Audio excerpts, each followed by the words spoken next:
Hello, thank you for joining me. My name's Arcadian, the #1 dumpster tier gamer, and we are back at it again today with some more Skyrim Survival Legendary Let's Play. If this is your first time joining me today, please feel free to pause this video, check out the other videos in the playlist. If you go all the way back to our first video, which I know it's a long trip, guys, it's okay. But if you go all the way back, you will see the development of the character as well as the premise for the character and the role play that we are doing now. And then watch your way through, you will be able to see how we got to be the powerhouse that we are now, and where we plan to go in the future. If you are coming back to watch us again, thank you for coming back. I do appreciate having you here.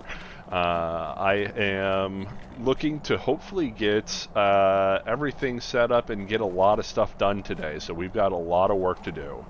I have already started to record this video, and about 40 minutes in, I realized that my microphone was turned off for the recording. So I basically got 40 minutes already started and had nothing going. Nobody could hear anything that I was saying.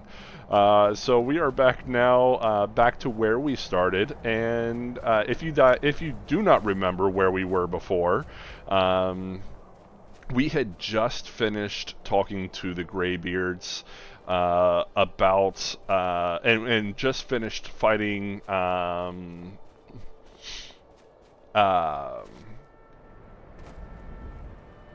fighting Alduin for the first time, the very first fight that you do against Alduin. We finished that fight, and then basically right there in real time in the last video, I made the decision to, instead of going and completing the Civil War questline, I decided to instead do the peace treaty, or the peace council side of the questline. So we will eventually still do the Civil War. It'll be probably after we complete the main story. However, I like the premise of the Peace Council. I like the content that the Peace Council provides. So we are going to go ahead and do the Peace Council. So with that being said, that's where we're at now. We need to make our way to go collect General Tullius and Ulfric Stormcloak and convince them to be a part of the Peace Council that we are setting up so that we can eventually find our way back to Alduin. Like I said, we got a lot to do today. My goal is to at least get the final Dragon Priest mask so that we can go get the Konharik mask. So that is the overall goal today. If we make it that far and we still have time left, then sure, we are going to go ahead and continue our way on out and make it to hopefully fight Alduin as well. I doubt we'll get that far, but that's the overall goal for today. Is that fur coming out of your ears? It shouldn't be. I'm no longer a werewolf. So yeah, that's the goal. That's where we're heading. So the very first stop we're going to make is going to be over to Solitude. Once we finish Solitude, then we'll hop a cart over to Windhelm. Give me 1 second. Yeah, we'll hop a cart over to Windhelm, and then we'll make our way back to High Hrothgar. Now, all of this is so that we can convince Jarl Balgruuf over here in Whiterun to allow us to trap a dragon in Dragon's Reach. He's not willing to do so because he's worried that either the Empire or the Stormcloaks will attack him and attempt to take his city when he's distracted.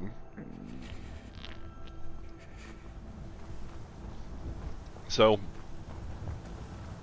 we've got to we've got to negotiate a truce in the Civil War, at least until the dragon threat is finished, and then once that is finished, then we can deal with their petty squabbles. Now, as I've said before, once we do get to that point and we go to take on the Civil War questline, we are going to side with the Imperials. And I've pretty much talked extensively about why I feel like we are going to take the Empire side on everything. I don't think I need to go into it again. Being old's not so bad. But while we're here, I would like to talk a little bit about the story or the history behind General Tullius and Ulfric's Stormcloak. If you're looking for a so the very first thing we need to do is we need to eat and rent a room. Food for the hungry. We are running low on food, so we got to restock on whatever we can get that is decently edible. Sure thing. It's yours for a day. I'll show you to your room. Right this way. Oop, oop, oop, oop, oop. It's... Jesus. I am losing control here. Alright, up. And we'll sleep for the 12 hours.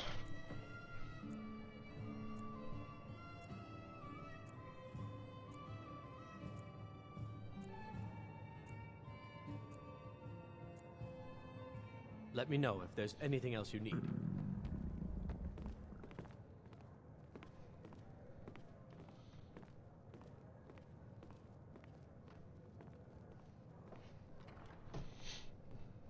Okay. So General Tullius is a very interesting character. If you don't know anything about his backstory or his history, he is an extremely intelligent and just powerful character. He is a tactician, and probably one of the best tacticians in Tamriel. Like, he's right up there with the Elven generals, which is pretty interesting. So we're going to talk a little bit about him. So he's the Imperial General of the Legion. He was originally from Cyrodiil. He was appointed the military governor of Skyrim and tasked with crushing the Stormcloak rebellion. So he was appointed this because of the Stormcloak rebellion that Ulfric started. He firmly believes that Ulfric Stormcloak and his rebellion are a threat to the Empire, which has been, which means that he has to be eradicated. He thinks that Ulfric is nothing more than a power-hungry usurper. Ulfric's planning an attack on Whiterun. Are my men now giving free rein to anyone who wanders into the castle? Do you have some reason to be here, citizen?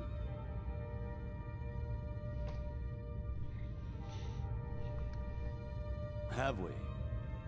Oh, of course. You were at Helgen. One of the prisoners, if I recall correctly. I suppose that's true. Fine. Why don't you have a chat with Legate Ricca? I suspect we might have use for someone resourceful like you. Not many survived Helgen. Besides, I'm sure your being imprisoned was all a terrible misunderstanding. He'd speak with Legate Ricca. The Greybeards. What do those old hermits want with me? Why, there's nothing to discuss as long as that traitor Ulfric is in arms against his rightful emperor. They are getting to be a problem, but I wasn't sent to Skyrim to fight dragons. My job is to quell this rebellion, and I intend to do just that, dragons or no dragons. You may have a point. It's getting difficult to even move troops around without attracting a dragon attack. By all accounts, the Stormcloaks are suffering just as badly. Even Ulfric might see the sense of a truce under these conditions. Yes, fine. I'll come to this Greybeard Council. For all the good it will do. That's not what my scouts report, All right, sir. so Every he is day he is a more giant brilliant cause. tactician. Riften, Quite Dawnstrike, literally, Winterhold having support Ulfric me. in his hands in the first couple months of his campaign. How can I assist you, He companion? also so coming to Skyrim, he actually wasn't all that excited about it. He has little love for the Nordic tradition or Nordic culture. In fact, he finds most of their beliefs nonsense. That's why he said when we told him that the Greybeards were calling for him, he said, "What do those old hermits want with me?" He has no real love for Skyrim culture.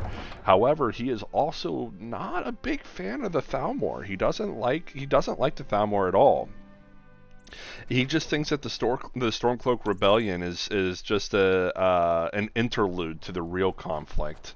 It's kind of a hiatus from the real conflict, which is against the Ultimary Dominion. He hates the Ultimary Dominion to such a point that he almost is willing to join the Stormcloaks. Like, he thinks that the Stormcloak Rebellion actually has benefit in the sense of saying, like, hey, we don't like the elves, and he doesn't like the elves either. He thinks that the entire rebellion can be blamed on the Thalmor, which is very much true. The Thalmor are kind of hiddenly pulling the strings for the Stormcloak Rebellion because it leaves the Empire weak. And so that's the main reason why he's here to quash the rebellion, is because he's trying to weaken the Thalmor's hold in a lot of ways. Climb and back, and we'll be off. Now, Tullius, like I said before, brilliant tactician. He's only been in Skyrim for a few months, and he already had Ulfric Stormcloak in his hands. So he would have been able to take care of Ulfric right then and there, if not for the dragon's interference. And if you remember when we were there, Rayloff talked about the Thalmor embassy being there, and if you go through the cutting room floor, which is a mod that kind of opens in some of the unique dialogues that were cut before the game was actually officially released, you can hear Elenwen talking to General Tullius about how, saying like, hey, you captured Ulfric Stormcloak, you need to give him to us. And the reason why that's the case is because Ulfric is kind of a Thalmor plant. He's kind of a Thalmor dupe. Although he doesn't know this. He's not aware of this. So they were wanting to have Ulfric captured so that they can secure him, first of all, make sure that he doesn't die, but so that they can use him to stir up more problems in the Skyrim Imperial War, the Civil War, so that in essence they can continue to weaken the Empire even more. Sure thing. It's yours for a day. Now, obviously, General Tullius denies them this, says, no, you can't have him. He's going to pay for his crimes here, and basically turns her down. And then we all know what happens. He's getting ready to be executed. The dragon shows up to get us, basically. Alduin was drawn to us since we were the Dragonborn. And then he managed to escape as well. So all in all, the Ultimary Dominion managed to get what they want, except for the fact that they still have to deal with Ulfric being free and them not having full control over all of his actions. So that's the story behind General Tullius. Now, the story behind Ulfric is kind of even more wild in a lot of ways. So Ulfric was a son of the Jarl of Winterhold, son of the Jarl of Windhelm, and as a young man, he found that. Give me a second. We'll get through this dialogue and then we'll talk about Ulfric. Don't be so sure of that. I remember you. You were at Helgen with us. Come to join the war. Speak with Garmar. He handles the new recruits. I'm sorry to hear that. If you change your mind, speak with Garmar. What does bring you to me? It's about time they turned their gaze from the heavens back to our bleeding homeland. What do they want? I have the greatest respect for the Greybeards, of course, and the dragon attacks are a growing plague. But the political situation is still delicate. Not all the Jarls are fully committed to supporting me as High King. I can't afford to appear weak. I can't agree to this unless Tullius himself will be there.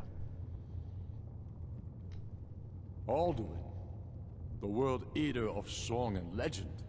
If that's true, well, it changes the situation, doesn't it? Even Tullius may be forced to talk sense in the face of such a threat. Yes, I'll give Tullius one more chance to quit Skyrim with his tail between his legs.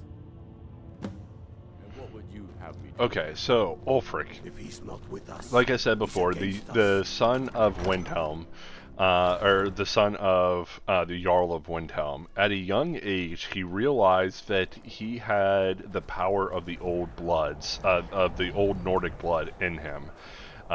He had the ability to speak the tongues, which were Nordic warriors who had the ability to shout. So recognizing this power in himself, he decided to make the pilgrim to High Hrothgar and climb the 7,000 steps.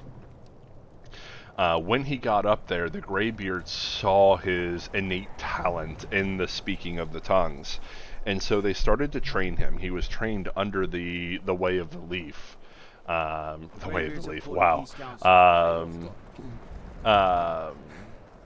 The Way of Jorgen Windcaller by the Greybeards. And in so doing, he came to a realization that the Greybeards were ultimately pacifists. And when the war between the Empire and the Aldmeri Dominion broke out, he saw that the Greybeards didn't really want to get involved. And he felt that was against what they were supposed to do. They have the power. Why are they not fighting? And this upset him. So this upset him to the point that he actually left the Greybeards. Even though he left on good terms, he decided that he wanted to move forward. And so he went to go fight in the war against the Aldmeri Dominion. Now, the war was going very poorly. I don't know why I didn't grab my horse. Yeah. So the war was going very poorly. In fact, the Empire was losing. However, Ulfric was willing to fight all the way to the last, to die in glory and earn his place in Soverigngaurde. However, the Emperor, seeing that the war was losing, decided to sign a peace treaty with the Aldmeri Dominion. Now, this peace treaty upset Ulfric to no end, because the Thalmor... Give me a second, I'm just going to set my controller to where it's connected through cable instead of wireless, because the wireless is acting up on me again. So the peace treaty against the Aldmeri, the peace treaty between the Aldmeri Dominion and the Thalmor Embassy was, sorry, the Aldmeri Dominion and the Empire was something that Ulfric found to be a sign of weakness by the Empire. He was not happy about it at all. And it is because of that peace treaty that he decided to leave the Imperial army and come back to Skyrim. Like I said before, the Aldmeri Dominion, they feel that the elves are basically the superior race. They are superior. They are supremists. And they feel that the whole point of the war between the Aldmeri Dominion and the Empire was centered around Talos, who created the Empire, and it is believed by the races of men that Talos because of what he was able to accomplish, had eventually reached the realm of a deity. So he became one of the 9 divines. He is the 9th divine. Now, the elves, who worship the 8 divines, this was very bad for them because they believed that they were the superior race and that a mortal man a mortal man has no business as being one of the divines. And so they were worried that the fight, or that the fact that one of the divines be so connected to mortal men would lessen their overall power. So they decided to instead, that's why they attacked the Empire and decided to fight the Empire, was because they disagreed with the premise of Talos. So that led to the whole war situation, and basically in the peace treaty between the Empire and the Aldmeri Dominion, the Thalmor put in there that any kind of worship of Talos should be marked as illegal because a mortal man does not deserve to be considered part of the divines, whether he has earned the divinity or not.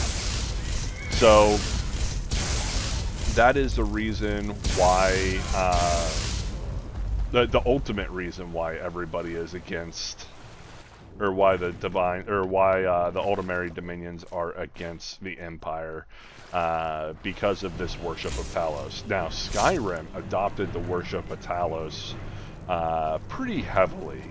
They considered him to be the chief among the divines, in a lot of ways. He was kind of their patron. And that kind of brought in the Aldmeri Dominion's look on Skyrim. They're like, hey, this is not okay. When Ulfric left the war, he came back to Skyrim, and he found out that, or he was called upon by the, now I'm not sure if it was a High King who called upon him, or the Emperor who called upon him, or if it was just the Markarth city leaders. But basically, Markarth, when he came back from the war, Markarth was overrun by Bretons, who are now the Forsworn. These Bretons had taken control of Markarth, and the Aldmeri, Ulfric was not okay with this. So he basically told the leaders, whether it be the High King or the Jarl of Markarth, I will drive out the Bretons from your homeland, and I will give Markarth back to you. However, if I do that, then you have to basically say no to the White Gold Concordant and allow Talos worship to still be present in Markarth.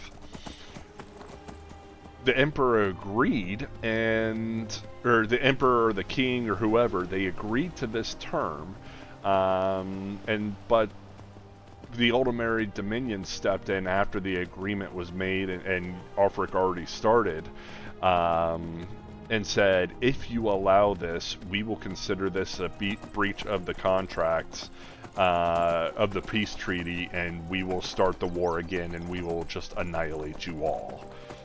Obviously, the Emperor was worried about this, so Emperor or King or whatever was worried about this, and so they decided to renege on the deal after Ulfric had already driven out the Bretons.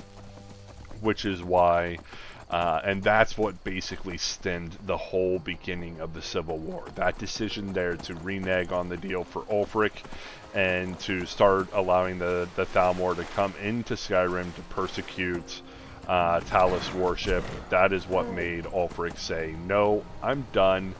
He then went and challenged King Torrig for the right to the throne. He had the right to do so. He had the political backing, being the son of a Jarl. He had everything. He had the right to challenge Torrig.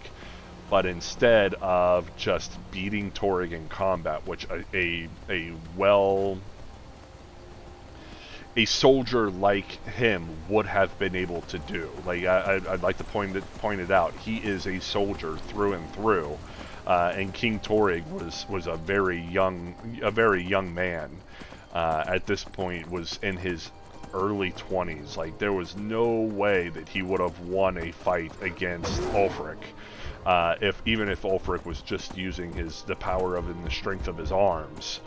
However, Ulfric decided to humiliate King Torrig and just caused him to lose a fight by instead using the power of his voice, using the Thu'um to beat King Torrig, and it is that reason why his claim to the throne is contested. Was because he ignored the rules. It is tradition that anybody who has a political backing can challenge the king for the throne. Skyrim, the Nord people honor strength more than anything else. However, in that challenge, there are specific rules that you have to follow. Those rules being, first and foremost, that you are not supposed to use any kind of magic or extra means to win the fight. It is the strength of your arm versus the strength of theirs. So the fact that Ulfric, even though he would have won the fight if he had just used the strength of his arms, even though the fight was guaranteed, the fact that he dishonored the tradition by using the power of the voice to beat King Torrig, in my belief, and a lot of the Jarl's beliefs, delegitimizes his right to the throne. So that's the story behind Ulfric. That's the story behind General Tullius. Both of them are very well fleshed out, and I mean I love their characters. Both of them have value added to the game, and I think they are both absolutely phenomenal. I'm a very big fan of lore and history, and I think that the full backstory of these characters are very well fleshed out. Now, keep in mind, I did most of that information by memory, so if I was wrong on something, I think I gave the gist of the information. I think I gave the majority of the context. But if there is something that I was mistaken on, let me know in the comments, and I will double check my resource, or through my resources. But I believe that I've pretty much covered the majority. If I was wrong about something, it was a minor detail. Alright, so we've got Esbern and Delphine here. The Blades are here to be part of this. This actually is a pretty cool interaction between the Blades and the Greybeards, because the Greybeards and the Blades do not like each other very much. So once we come up here and we talk to Arngir, we're going to see a small interaction between the Blades and the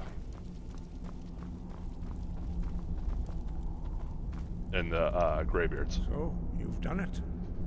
Men of violence are gathered here, in these halls whose very stones are dedicated to peace. I should not have agreed to host this council.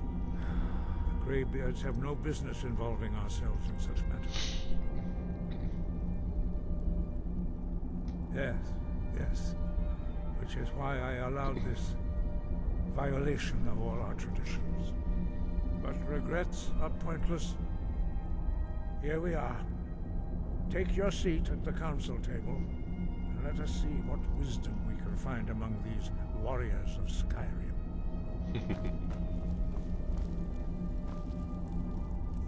So we'll wait for Delphine to show up here. She's walking in right now.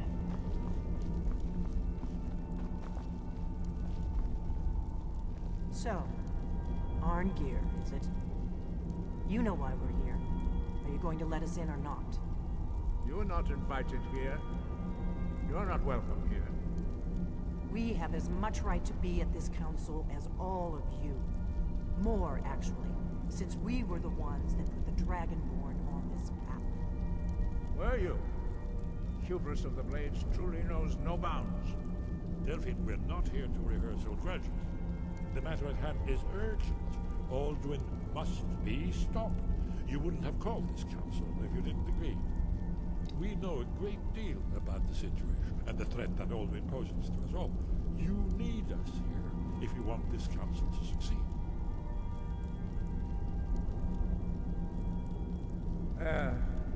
Very well. You may enter.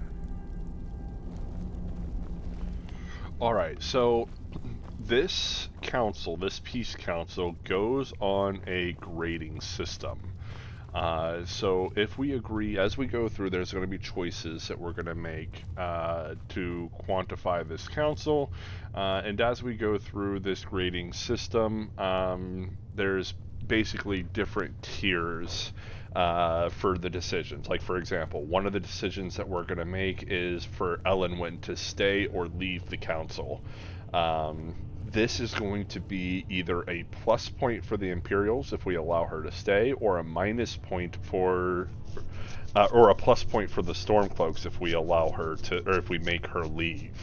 Now, the only way to get through this part of the council is to have,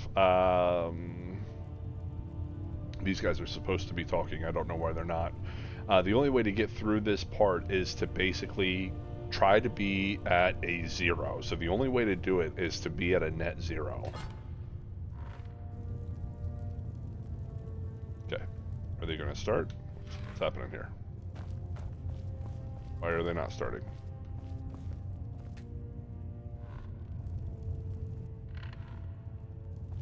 Let's see here. Let's see what we got here. Is everyone here? Let's get this started. If you can arrange an end to the fighting, and so we meet again. But this time I know who and what you really are. Yes, yes, you I do. never thought I'd ever willingly When has stand any in the good same ever come from place talking again. to the Empire? I'm glad I finally got a chance to see this place. I'm here because it's required of me. But there's nothing to... We all wait upon you, Dragonborn. Okay, you say that, but if I sit down, you don't start. Start!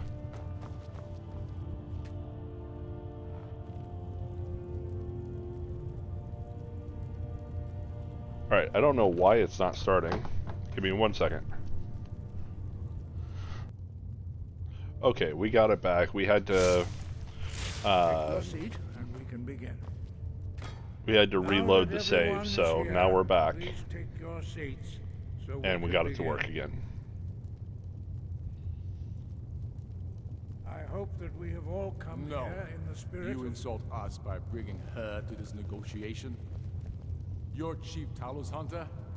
That didn't take long. Diplomat. Here, here.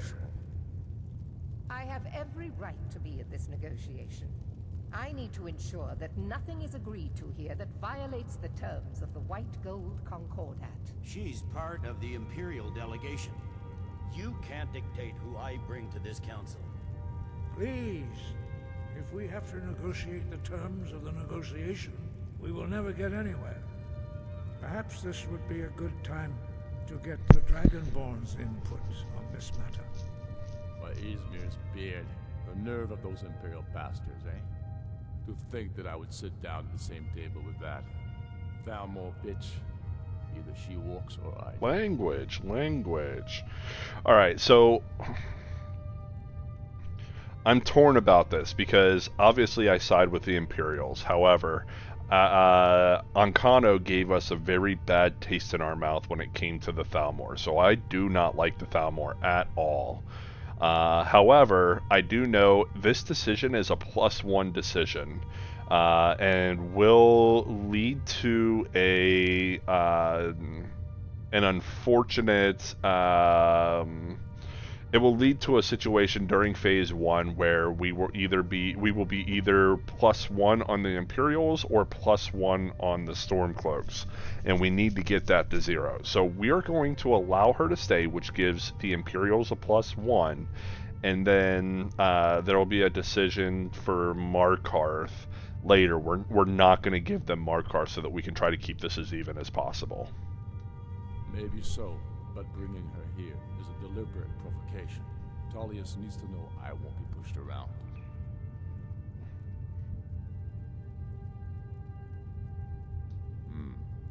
It feels like a mistake to me. But I'll bow to your judgment on this. But she is to observe, nothing more. We are not negotiating with her. Is that clear?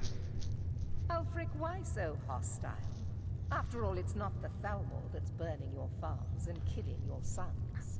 She's supposed to be on our side? No, exactly. That's exactly it. Like, she is just here to draw Now that that's settled, may we negativity proceed? between the two. I have something to say first. Here we go. The only reason I agreed to attend this council was to deal with the dragon menace. There's nothing else to talk about. Unless the Empire is finally ready to renounce its unjust claim to rule over the free people of Skyrim. I knew he wouldn't be able to resist. A temporary truce to allow the Dragonborn here to deal with the dragons, nothing more. I consider even talking to the Empire a generous gesture. Are you done? Did you just come here to make speeches, or can we get down to business? Yes, let's get this over with. Are we ready to proceed? Jarl Ulfric, General Tullius, this council is unprecedented. We are gathered here at the Dragonborn's request. I ask that you all respect the spirit of High Hrothgar, and do your best to begin the process of achieving a lasting peace in Skyrim. Who would like to open the negotiations? Yes, let's get down to it. We want control of Markarth. That's our price for agreeing to a truce. So that's why you're here, Ulfric? You dare to insult the Greybeards by using this council to advance your own position? Jarl Elisif. General, this is outrageous. You can't be taking this demand seriously. I thought we were here to discuss a truce. Elisif, I said I'd handle it. Ulfric, you can't seriously expect us to give up Markarth at the negotiating table. You hoped to gain in council what you've been unable to take in battle, is that it? I'm sure Jarl Ulfric does not expect something for nothing. Yes, that'd be entirely out of character. What in return? Wait, General, you don't intend to just hand over Markarth to that traitor? This is how the Empire repays us for our loyalty? Enough. First, let's be clear. This council wasn't my idea. I think it's a waste of time. You are a traitor to the Empire, and deserve a traitor's death. But I at least will negotiate in good faith. Since we're all here at your request, I'd like to hear what you think Markarth is worth. So Markarth is a +2 for the Stormcloaks here. Since we've already got the Imperials at a +1, if I give them Riften, then that will put the Stormcloaks at a -1, which is a +1 for the Imperials. So if we give them Riften, Ulfric is going to want something more. Winterhold is not worth as much as Markarth is. However, allowing Elisif to stay, Winterhold gives a +1 in this negotiation, whereas Markarth gives a +2. So since these guys are already at +1, we give them Winterhold, puts them at a +2, and Ulfric at a +2, which helps us to get through this negotiation faster. In exchange for Markarth, the source of most of Skyrim's silver. Hardly. Riften seems like a better choice to me. Well fortified, easily resupplied from across Lake Honric, plus all the mead we can drink.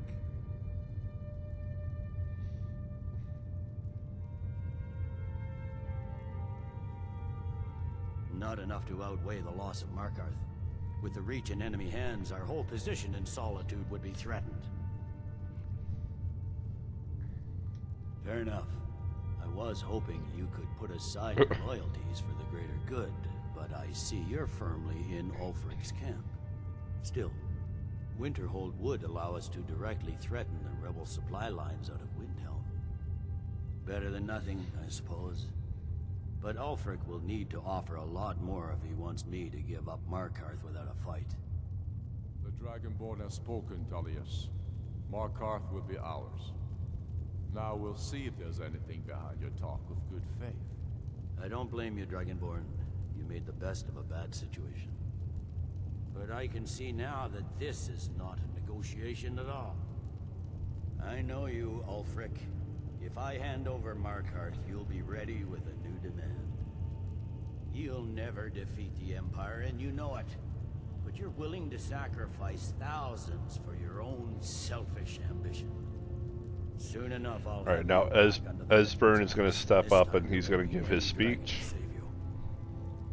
As always, the Empire's fine words are worth nothing. Stop!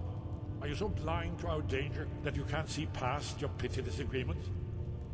Here you sit arguing about nothing, while the fate of the land hangs in the balance. Is he with you, Delphine? If so, I advise you to tell him to watch his tongue. He is with me. And I advise you both to listen to what he has to say before you do anything rash. Don't you understand the danger? Don't you understand what the return of the dragons means? Alduin has returned, the World Eater. Even now he devours the souls of your fallen comrades. He grows more powerful with every soldier slain in your pointless war. Can you not put aside your hatred for even one moment in the face of this mortal danger? A very pretty speech. But what does it have to do with the... I don't know about I love it. The world, but this Put her in her dragon place. situation has gotten out of hand. If this truce will help the Dragonborn here put an end to that menace, we both gain. Remember that, Ulfric. Now, back to the matter at hand. You know as well as I do that we can't hand over Markarth on these terms. Show us bones. Where will these demands end? Out with it, then. We want compensation for the massacre at Karthwasten. You slaughtered the very people you claim to be fighting for. True sons of Skyrim would never do such things. Damned Imperial lies. My men would never stoop to such methods, even in retaliation for your butchery at... All the blood spilled in this war is on your head. You've been even-handed so far. What do you say to our demand?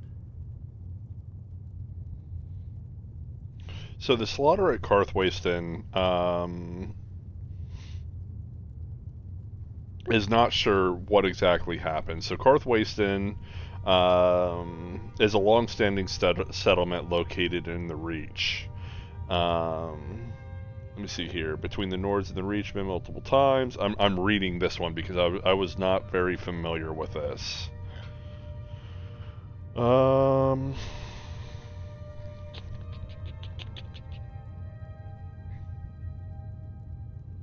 Let's see here. I'm trying to figure out.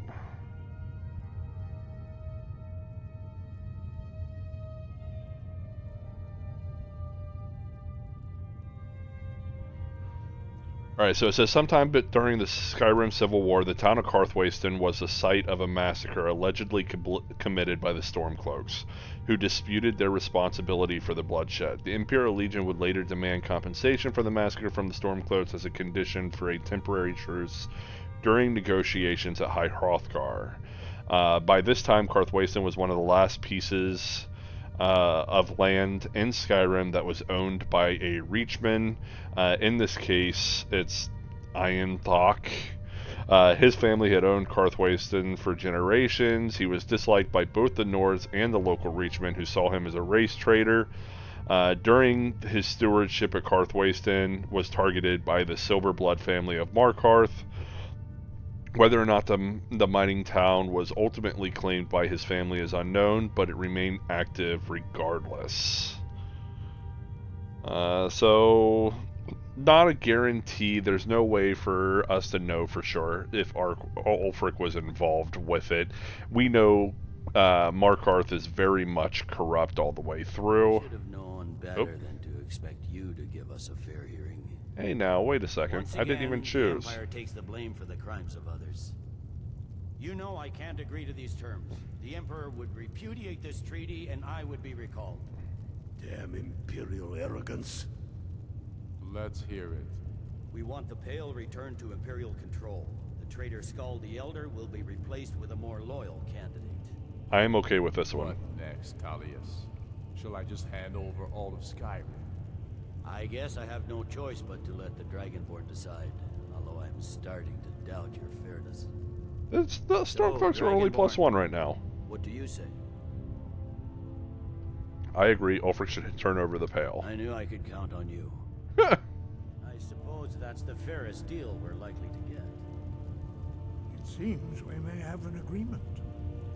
Jarl Ulfric, General Tullius, these are the terms currently on the table. Markarth will be handed over to Ulfric's forces, Jarl Igmund will step down, and Thungvor Silverblood will become the Jarl of Markarth. Ulfric will allow Imperial troops to enter Winterhold. Courier will replace Kraldar as Jarl.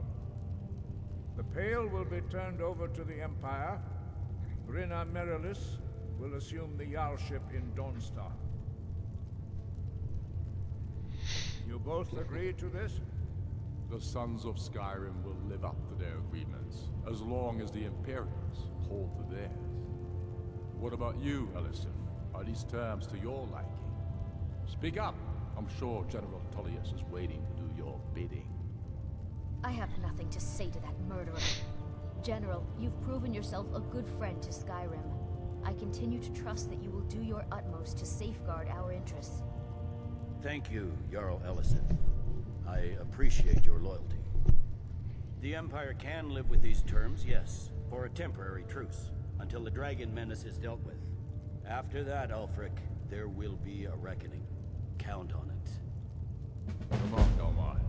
We have a lot of work to do. Alright. Giving up Markarth is a heavy price for this truce, Dragonborn. I hope it was worth it.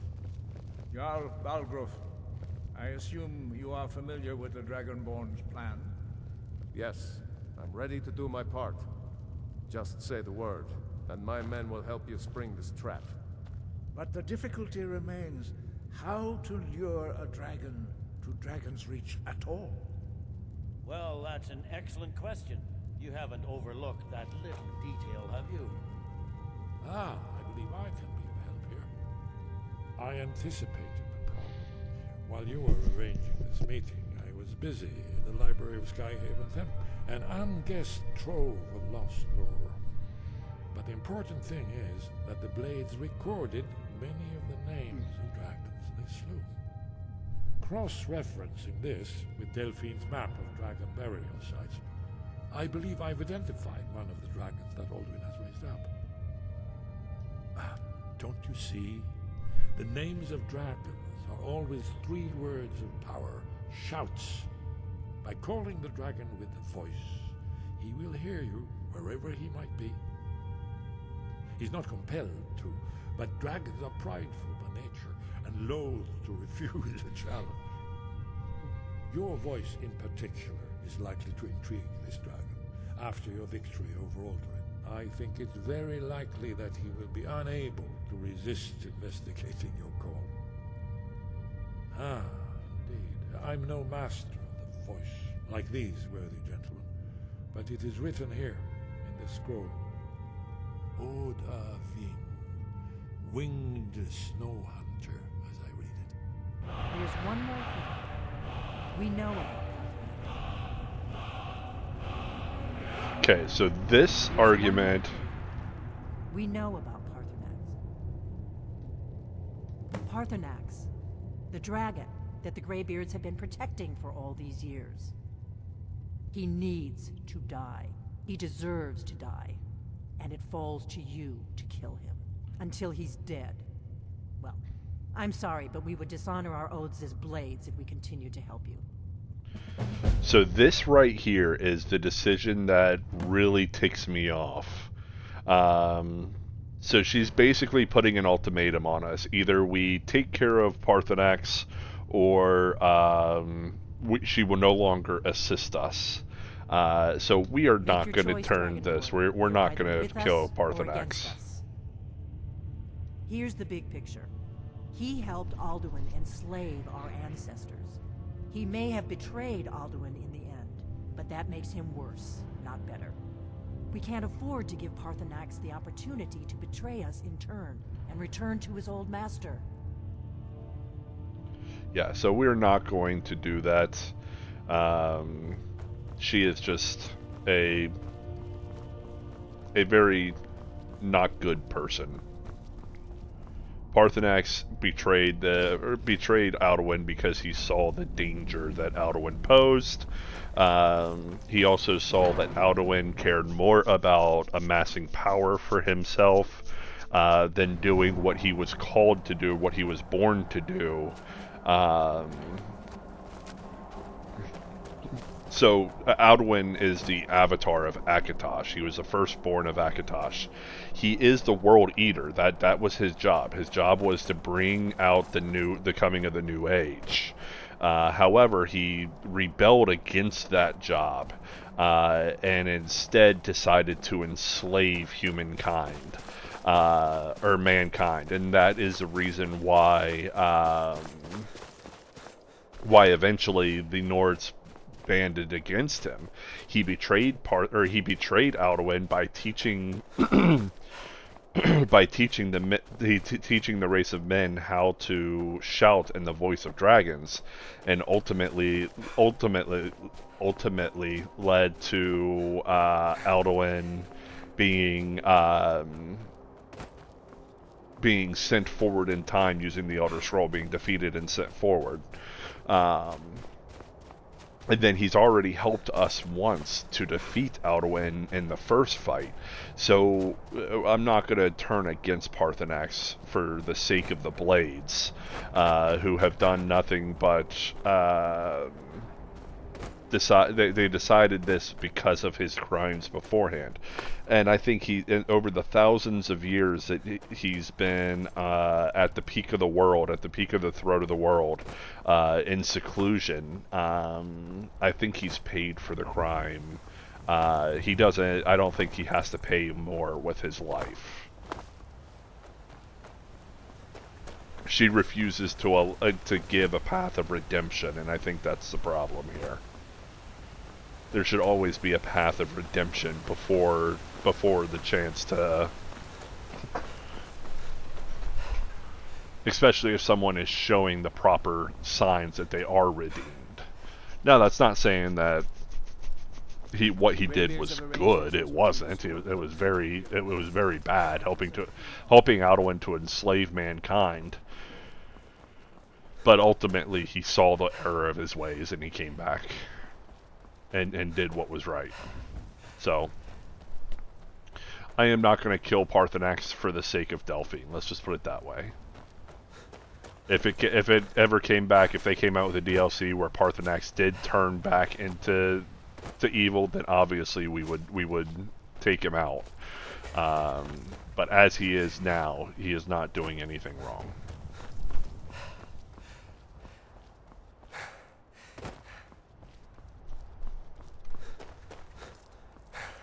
Alright, so we're going to go to the inn up here before we summon Odahviing.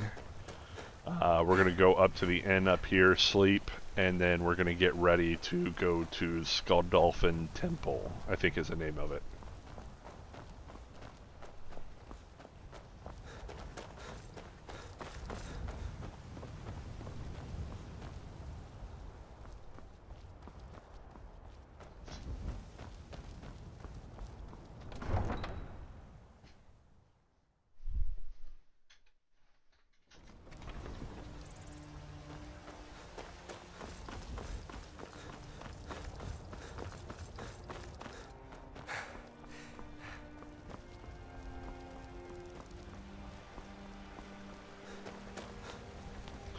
We're still stocking up on food here, so we're going to make sure that we buy some food throughout first. Take a seat by the fire and I'll send someone. I enjoy this work well enough, but I'm... Take a look.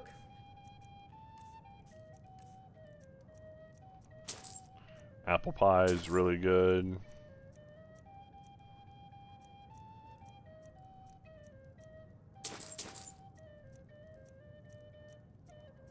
She doesn't have a lot here, it seems. At least not cooked. Need anything else? Just let me know. Oh, we didn't rent the room.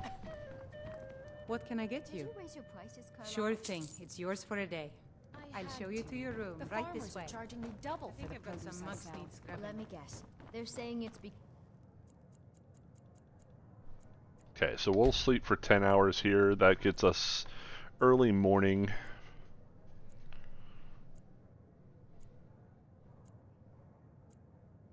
of this Let me know if there's anything else you need. Exactly. You're the best. Okay. Make sure that we're well fed. We are fully prepared to fight I spend a lot of time Odahviing. so I can learn the merchant's trade. I need more experience. We need to grab our shout here.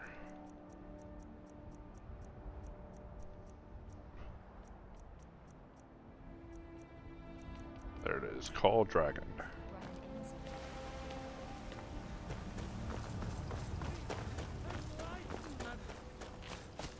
We are but mine. All hail the Dragonborn. Well, thank you.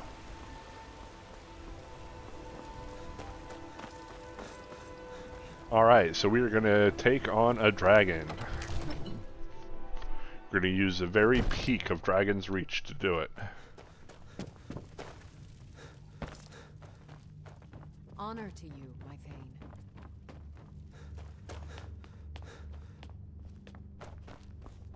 Another wanderer, here to lick my father's boots. Good job.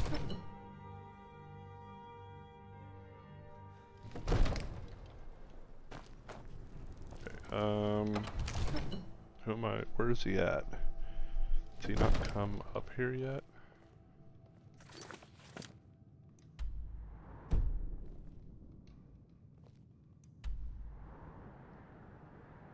Okay, that's outside in Winterhold.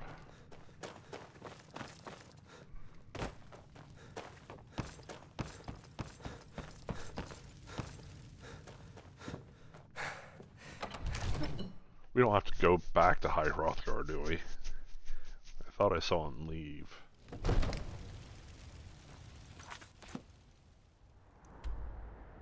Okay, let's get rid of that. Okay, so he is almost here. Let's... 2 hours. There we go.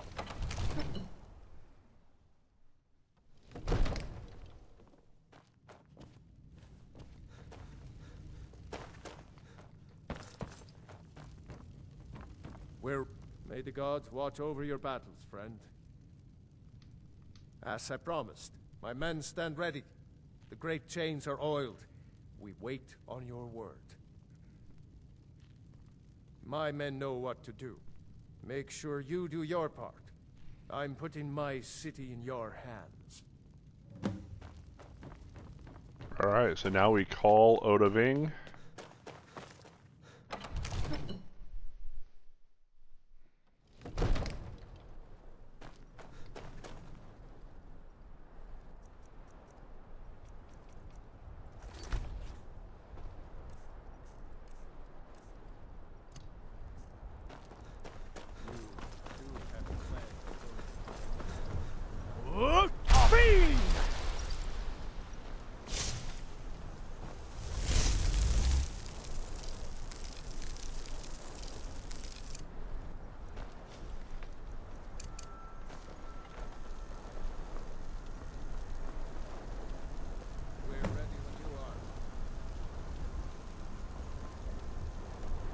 Okay, now we've got to trap him.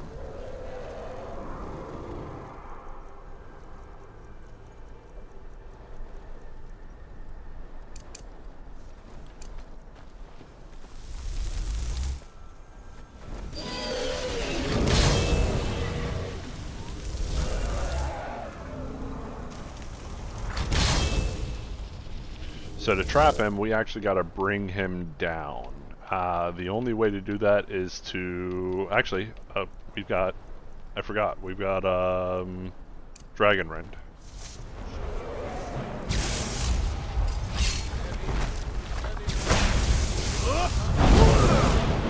And we missed him.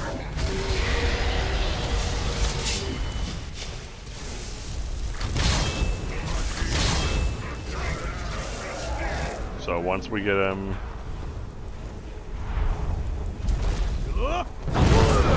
Now we've hit him with Dragon Rend. So he's gonna have to land right here. And our Dremora Lords will be able to fight him.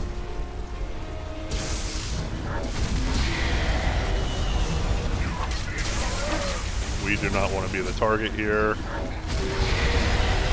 we go.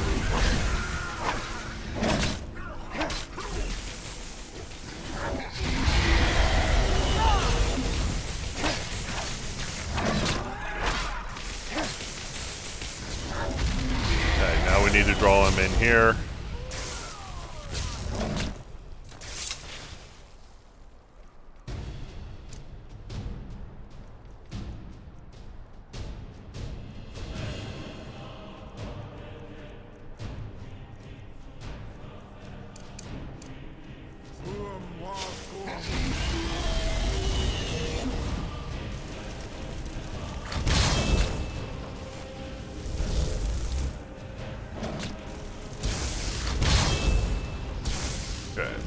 Should draw him in here. We're going to make sure that we've got Become Ethereal. Come on.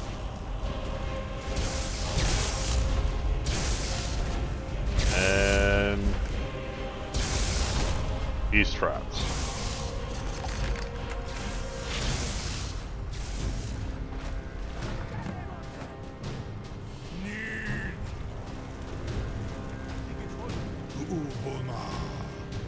You went to a great deal of trouble to put me in this humiliating position.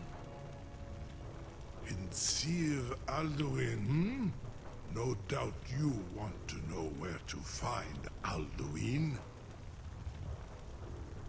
Renik Vaza, an apt phrase. Alduin Boval. One reason I came to your call was to test your Thuum for myself.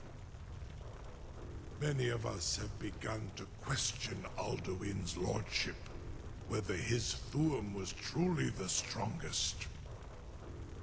Among ourselves, of course. Muni Mae, none were yet ready to openly defy him. Once Lord Croesus, innumerable pardons, I digress.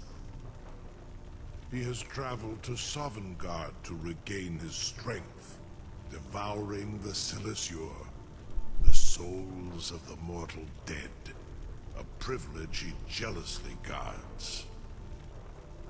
His door to Soverigngaurde is at Skuldafn, one of his ancient fanes high in the eastern mountains. Mindoran pa ok midove navarantil. I surely do not need to warn you that all his remaining strength is marshaled there. Zuulost ofan hinlan. Now that I have answered your question, you will allow me to go free?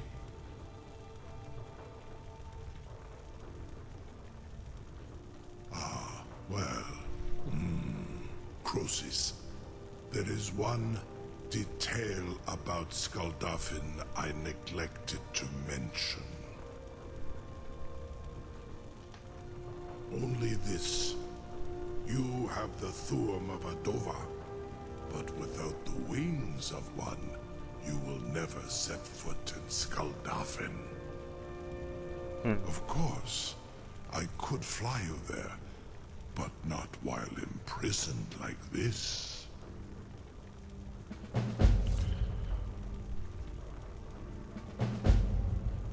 Indeed, or in Britbro, I cannot leave here until you defeat Alduin, which you cannot do without my help. So it looks like we're gonna have to fly on a dragon.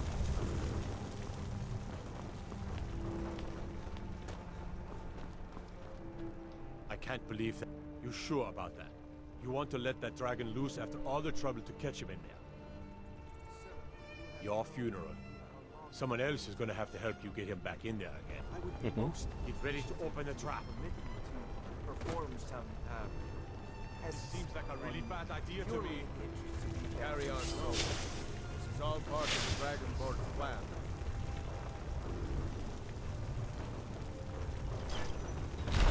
All the ghosts. Was nu. Dini dein Rufe Aspan.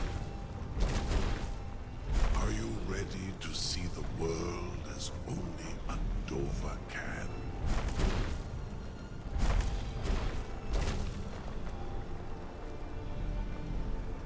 Saran Uth, I await your command as promised.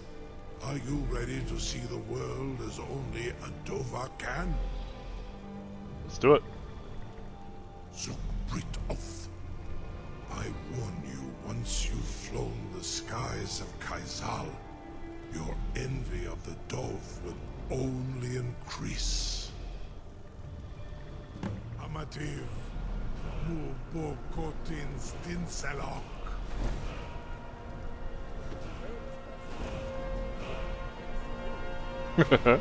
I love that.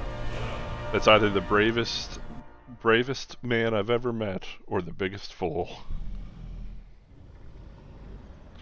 Now we are here at Skuldolphin Temple. Now, the only problem is, I don't think there is a way to leave here to go get the mask before we have to go in to fight Alduin. So that's the only problem. But we should be able to run through this. Obviously, there's still lots of chances to die here. But we should be able to run through this fairly quickly. Dremora Lords are pretty powerful here.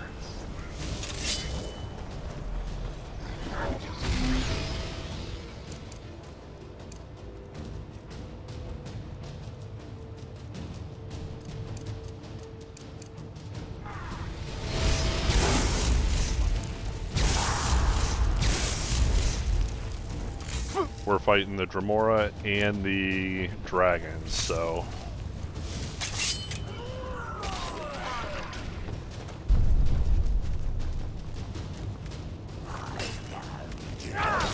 these Death Lords will become a problem.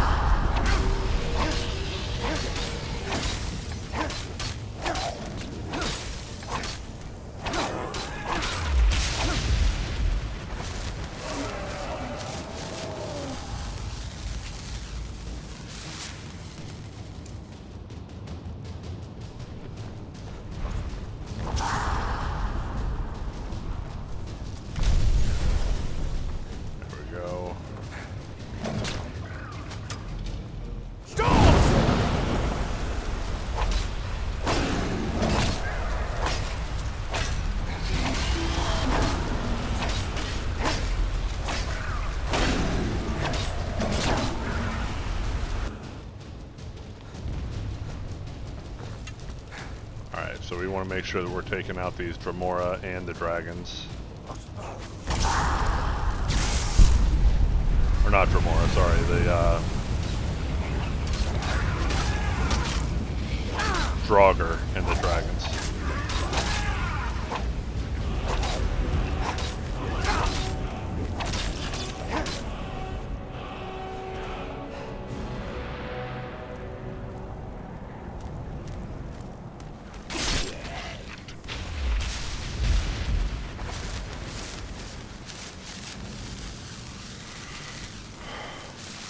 And then we need to refill our weapon as we go through.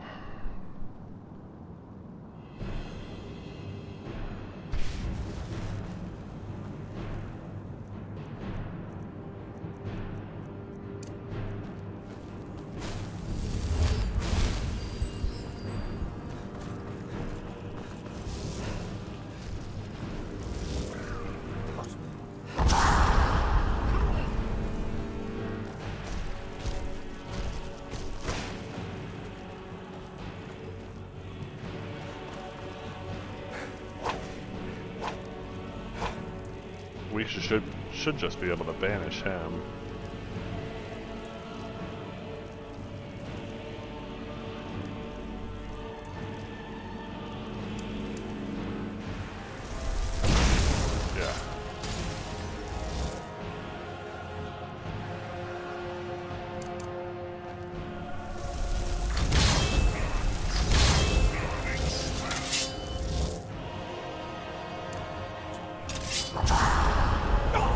Oh, another dragon.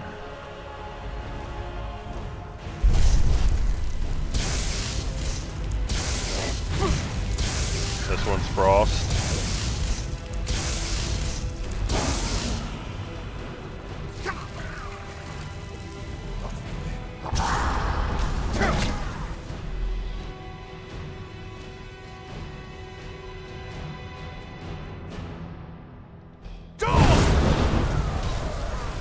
Now he's forced to land back down. He should be. Where'd he land?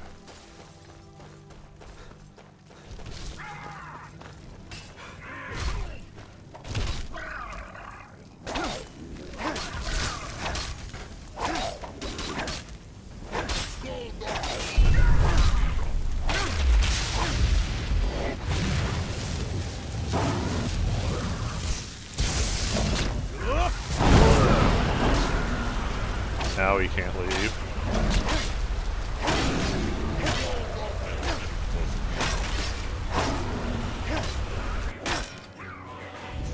We are getting cold.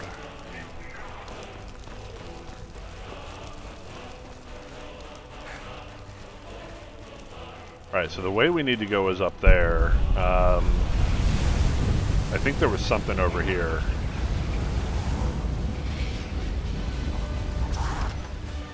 The Skulldolphin South Tower.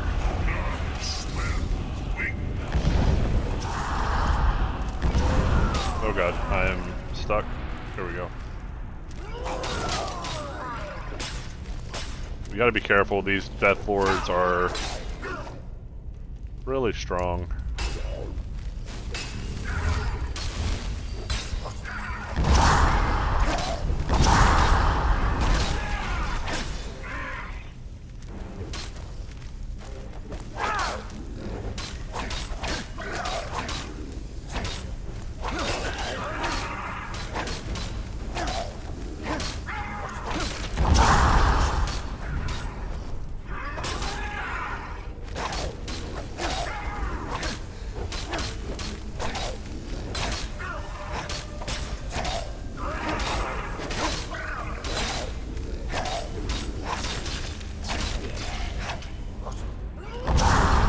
Alright, so that's 2 Death Lords down, 1 left to go.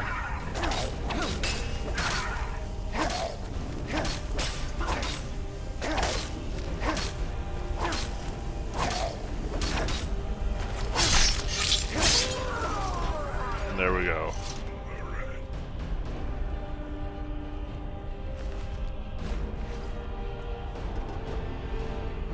Alright, like I said, I can't remember. I thought there was something in here. I can't remember what it is. But we'll go through. We are also warming up, which is a benefit.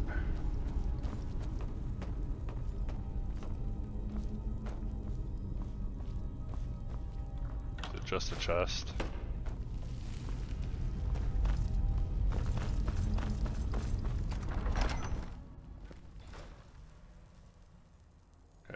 Warm.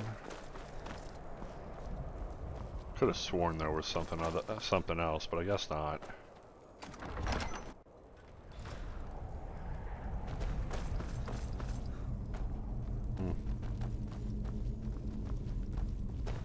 That was kind of meager.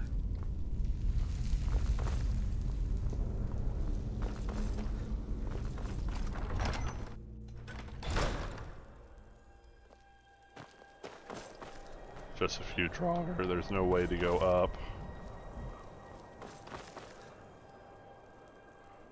Okay, well, that wasn't what I thought it was.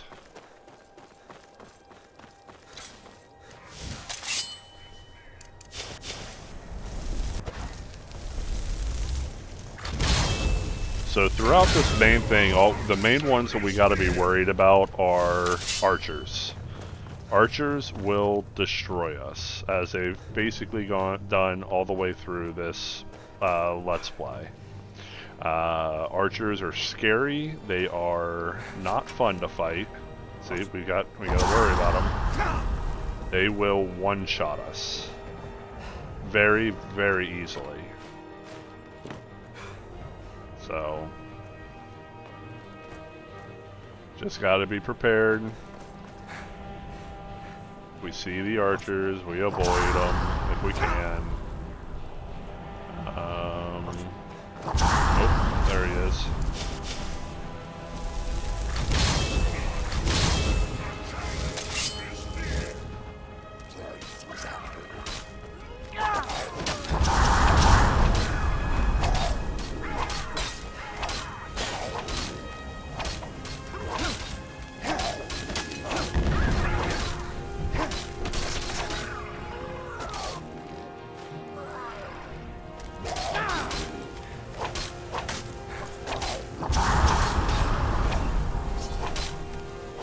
Don't turn to me. We're cold again. Yep, there. I thought I heard one behind me.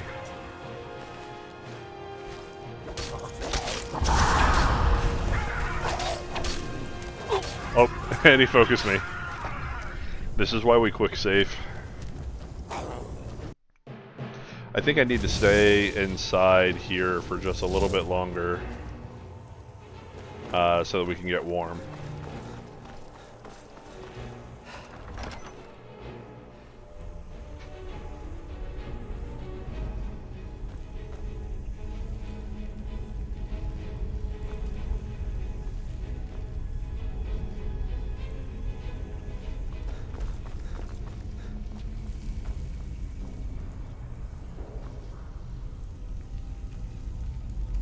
I think that counts.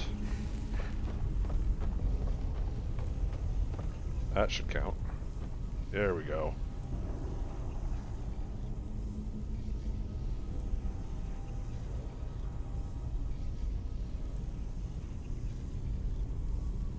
Now comfortable.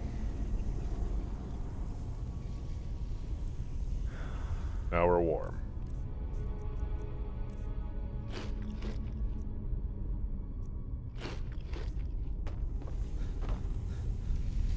And we're well fed. Something's making it to where I am not restoring stamina very fast. Is it just the fact that I was hungry? Yeah, there's nothing in there that should be attributing to that. Alright.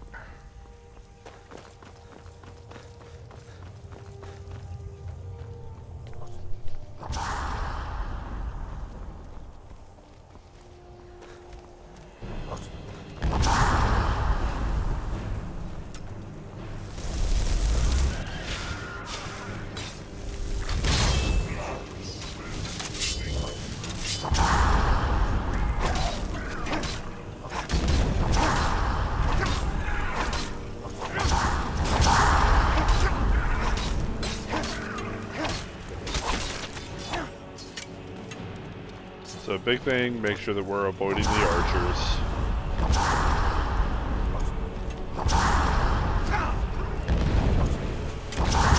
Like that.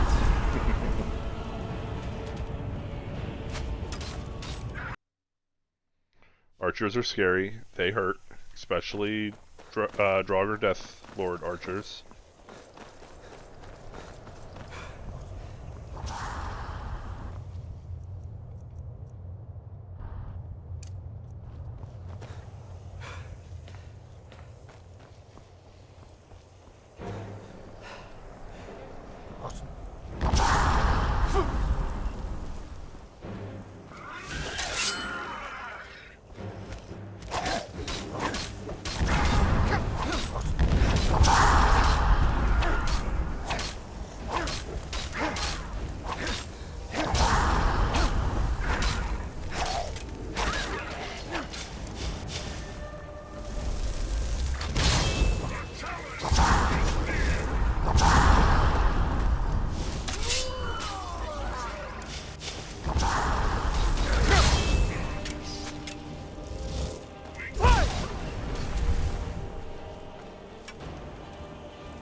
Tuck away.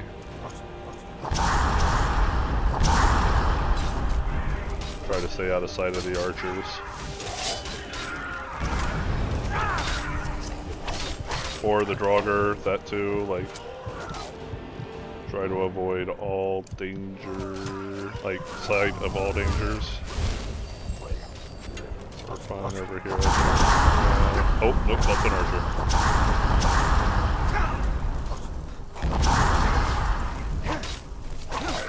We're doing pretty good at clearing out these guys.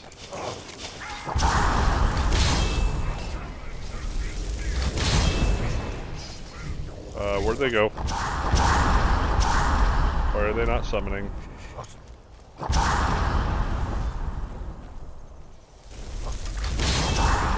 There we go. No, they're still not summoning. Yeah, they are.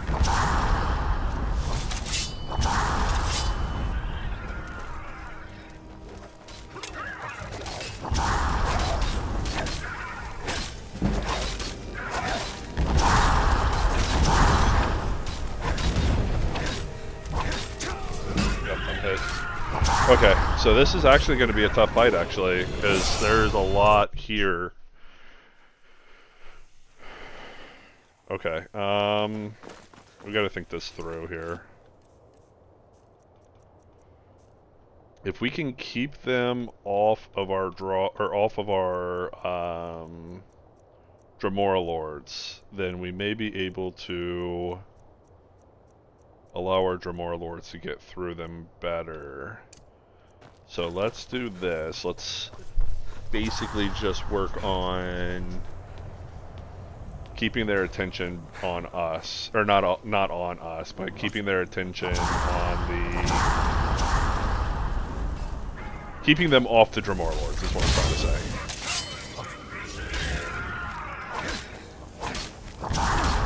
So we'll use the Unrelenting Force to kind of back a few of them up. This one will kill quickly, that one's down. Okay, we know that we need to summon a second one because that one's so close to dying.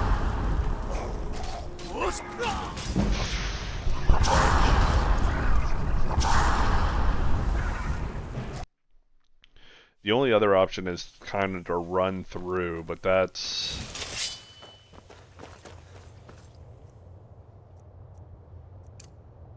Maybe we can do something like this. The only problem with doing this is it's also going to target our Dremora Lords. But Dremora Lords cost us very little magicka, so...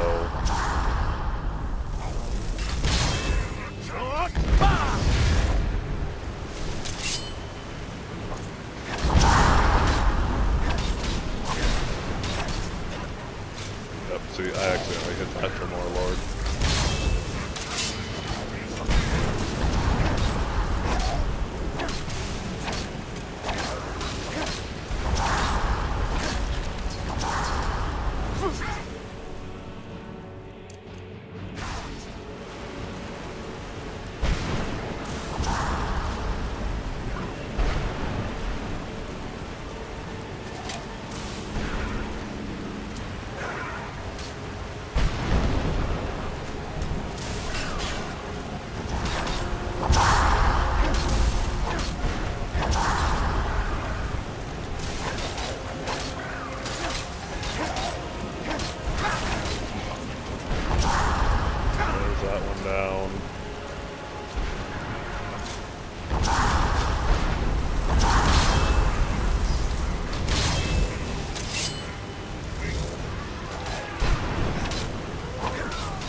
That's actually kind of good for us. We've got a few of them out of the way now.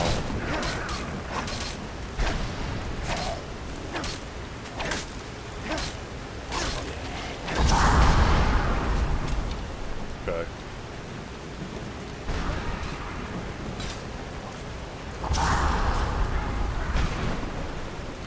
We've got an archer over here we got to worry about.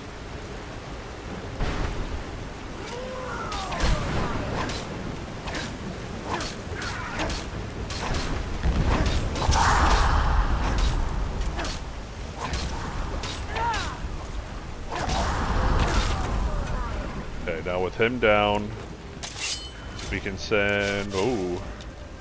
Send one over there to take care of him.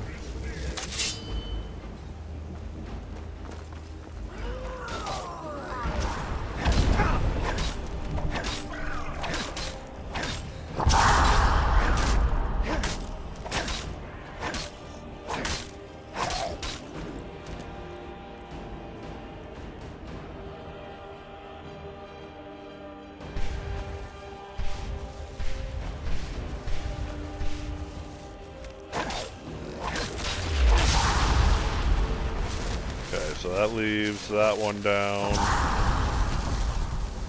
Let's quick save again. Come over, help with this archer.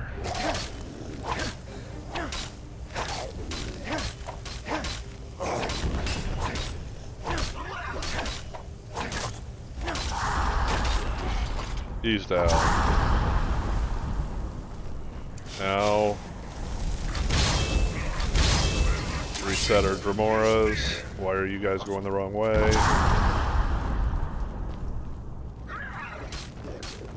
I should be focusing that one.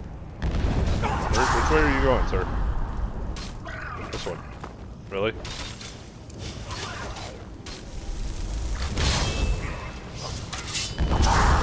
What? Why are you going the wrong way?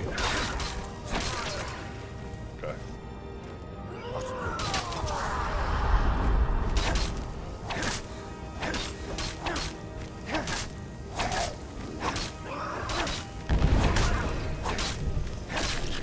There we go.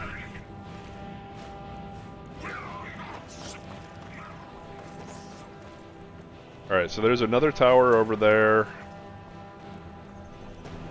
No, that's not a tower. Something over there. There's an tower entrance over here.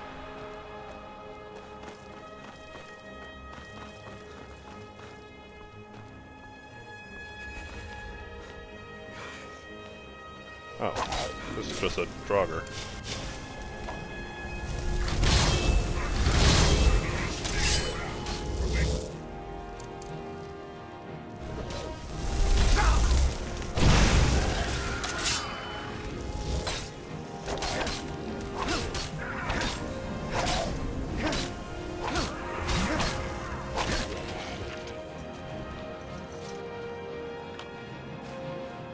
We'll have to go in the tower anyway to warm up.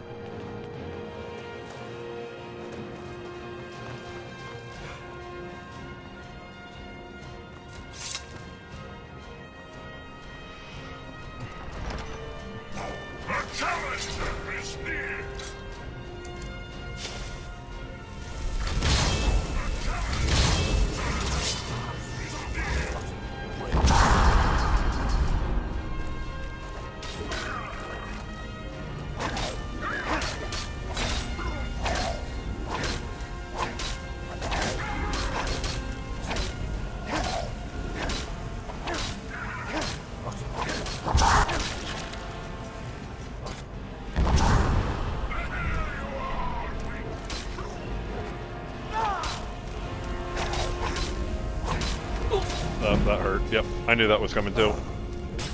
I was pushing up too much. Thing is, I'm so close to leveling up with my heavy armor that it's like one hit. If a one hit didn't kill me, I would level up my heavy armor. But one hit from any of these guys is going to kill me.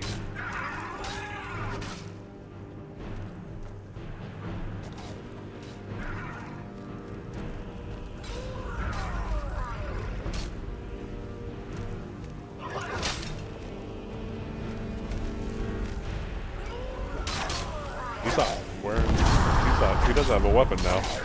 At least not one in his hands. He's attacking with his fists.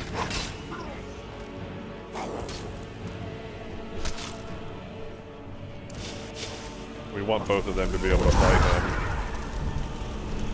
So we'll try to... Nope, that didn't work. I was trying to summon one behind him.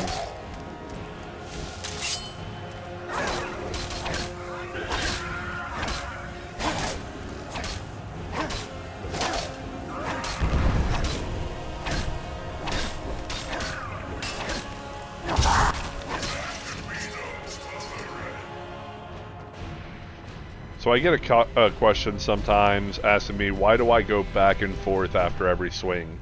You can actually manipulate their ability to hit you.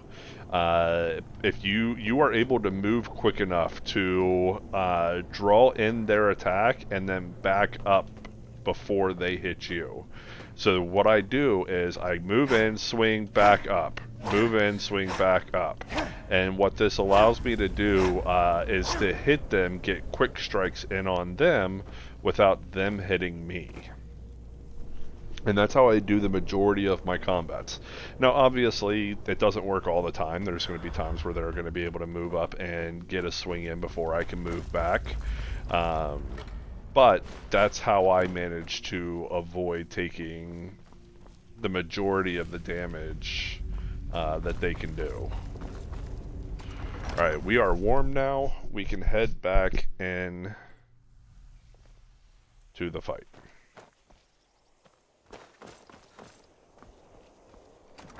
See if there's anything on this side. I know it was caved in on the one side, so there is a chest.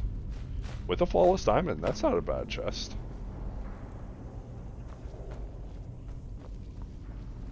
With a flawless diamond, we're able to make a diamond necklace. With a regular diamond, we're able to make a diamond ring. We've already got those, but it's never a bad thing to have more. Alright. So to make it up to the top, we do have to go through... I believe we have to go through... We gotta go through here. Well, let me just double check here. Yeah, okay. There's some guys up there. This is Godolphin Temple. We've been in the towers by this point, so this is the actual temple. Summon our Dremora Lords.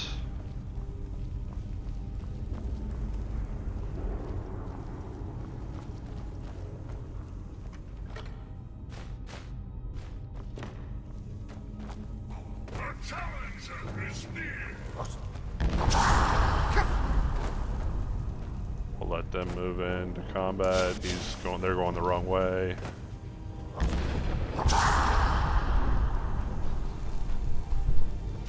We'll try to stick with them.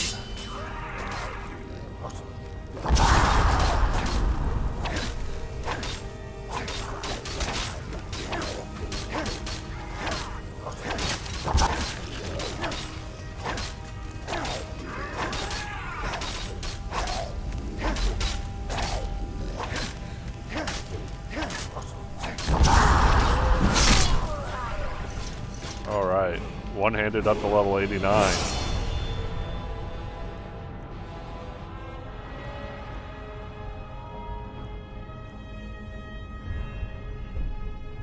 We've got all the points into one-handed that we need to put in. Basically, the only places we need to put points now is in heavy armor. We've got to get up 2 more points of Juggernaut. We need to put points in alteration. We've got to get mage armor. We need this up to level 3, so we have 30%. Or not mage armor, but magic resistance.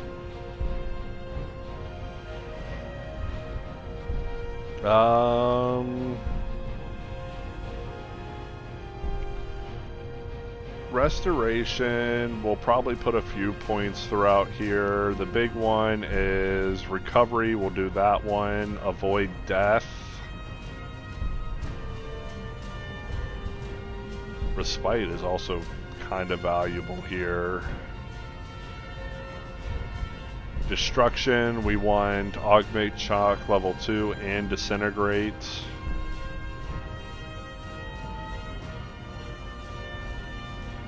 Yeah, we're pretty well set on most of our points.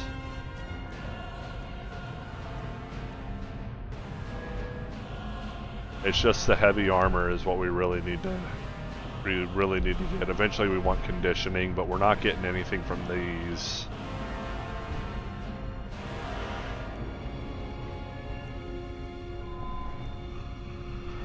So I think I'm going to put this into Respite. That allows our healing spells to not only heal our health, but also heal our...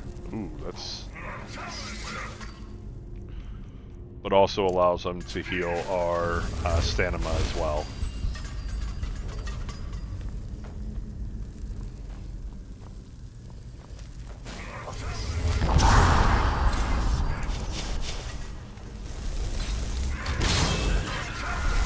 Let's reset our Dramoras.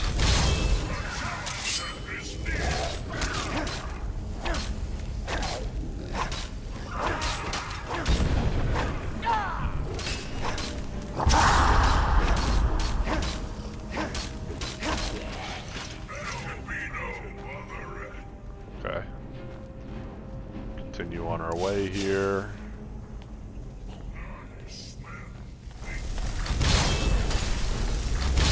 Reset our Dramoras here. We're getting tired, which is unfortunate. There's really not anything that we can do about it.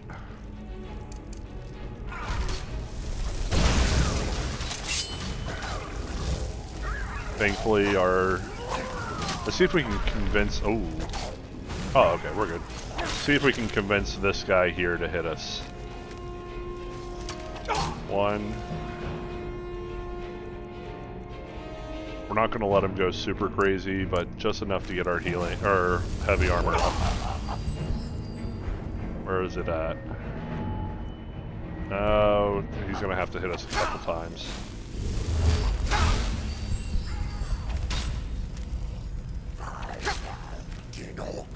Oh, okay. I was like, where's their Dogger White?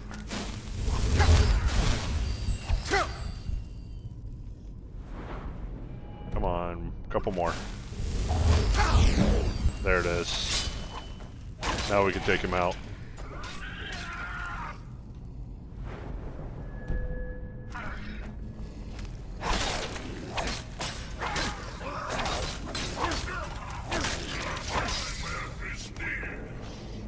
Alright, the answer for these ones are the ones that are over there. We need them to face... Which way do we need them to face? Oh, so we need Whale to face this way. There. We need Snake to face this way. And if you want to open up that side, you need Snake. If you want to open that side, you want Hawk to face that way. So let's go Snake side first. Hit this. He's running away.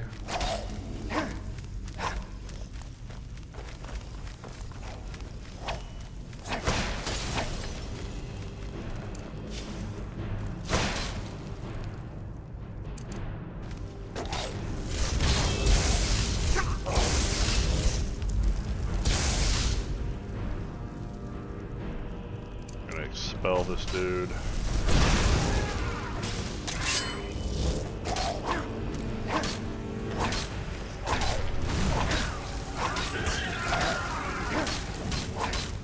Need to recharge our sword.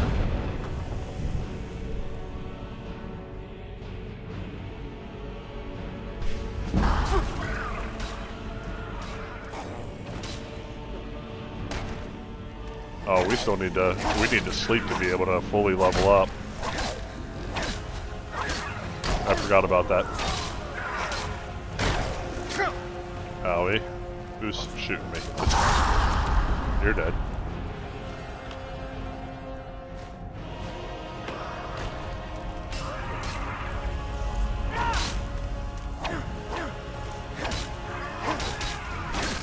Some frostbite spiders in here. These guys will make quick work of these guys. We just gotta be careful of the poison. That's really the only thing that can really hurt us.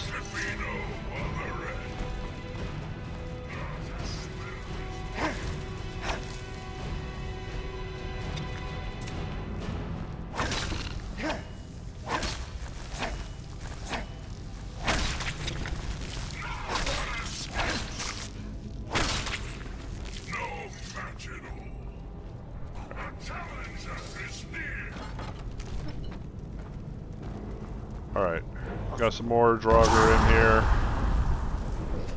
Looks like a Death Lord and a Restless is what we're looking at.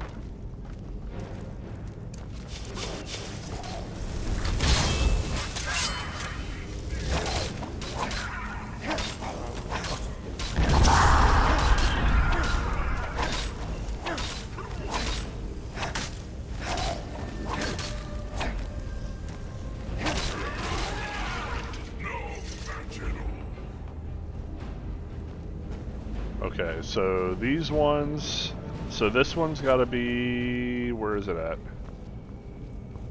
Okay, there is 3 that we're looking at, I think, right? So that one's got to be a snake.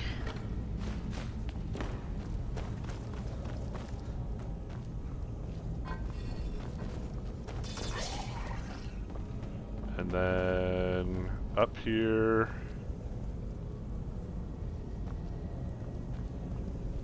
this one needs to be a hawk.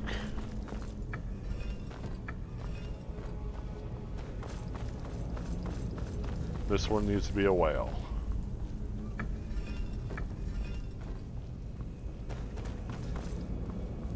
Boom.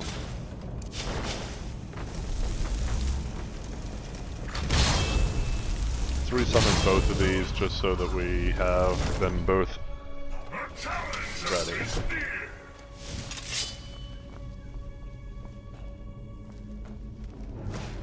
There's some more in there. Come on. Get your way on out there.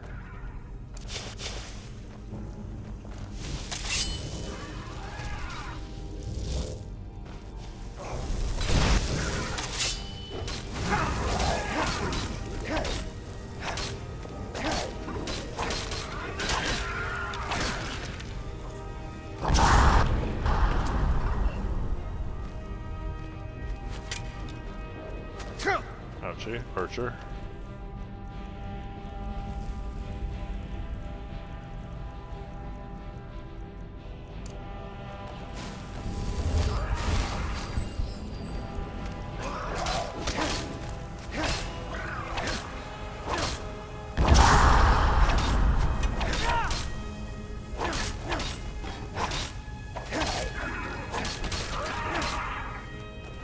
There we go.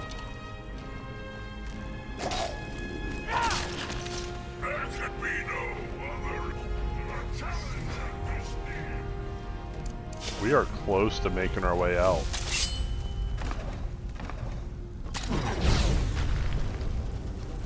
Ooh.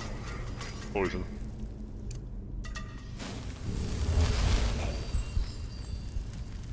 Pretty hefty poison too.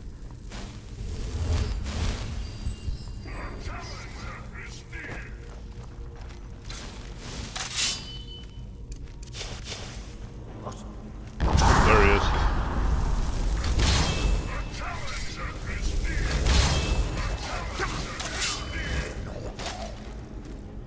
What hit me? Oh, you hit me.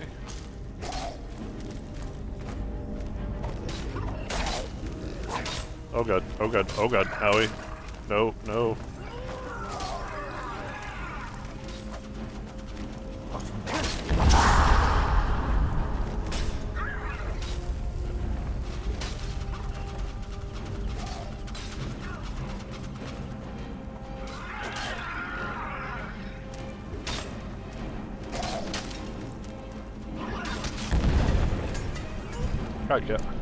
Got me again.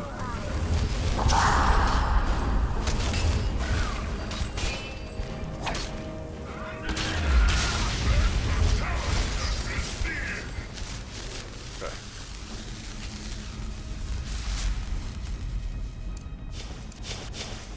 Come up here.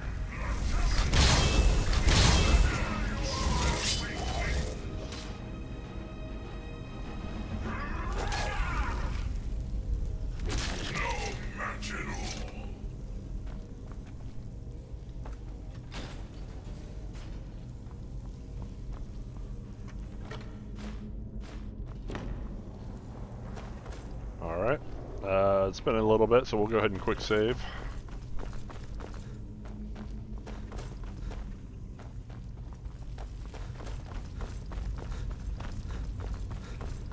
the trap up here.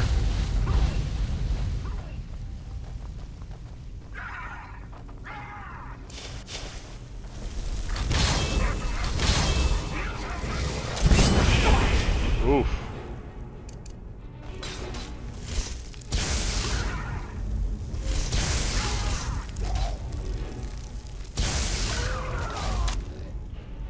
Actually, let's see here.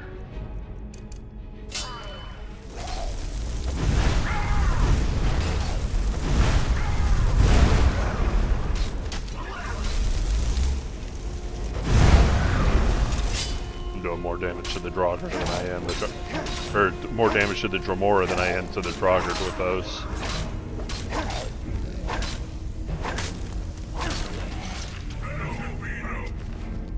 There's a Diamond Claw.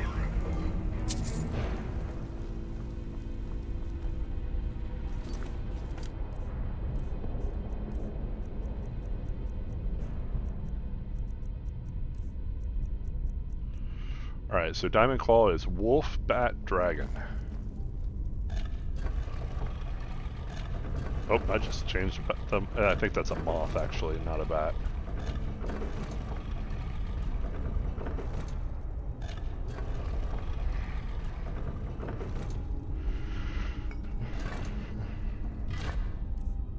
Let's look at food.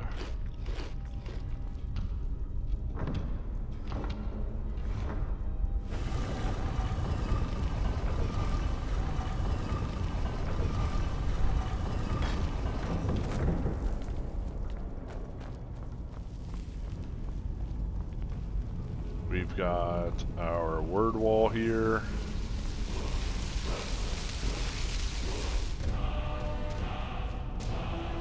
Part of the storm call.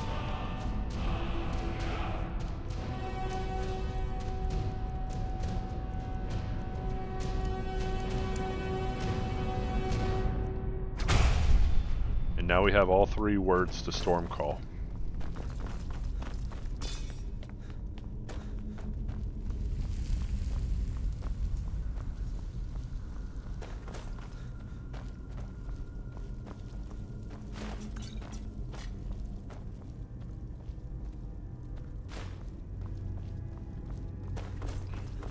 All right.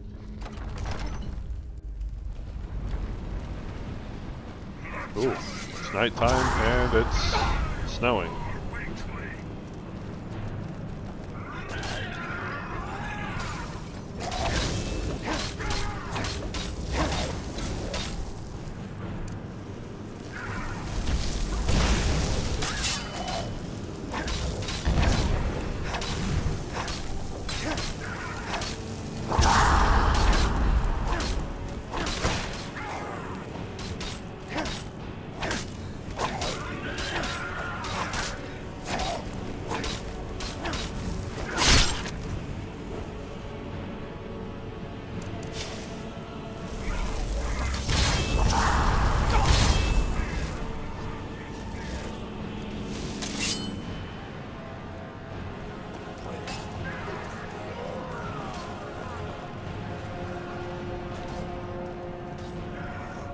He's gonna fall down.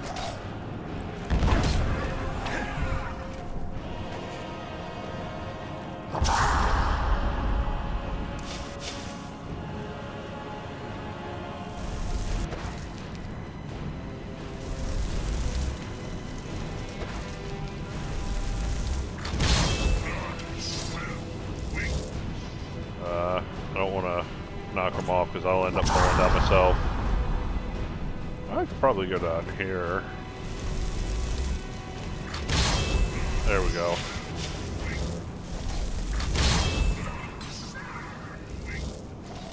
Oh, I might have to. That was probably a bad. That was probably a bad mistake. I'll probably have to go all the way through again. Nope, nope, nope, nope, nope. Come on, come on. God, I love Skyrim hop skipping.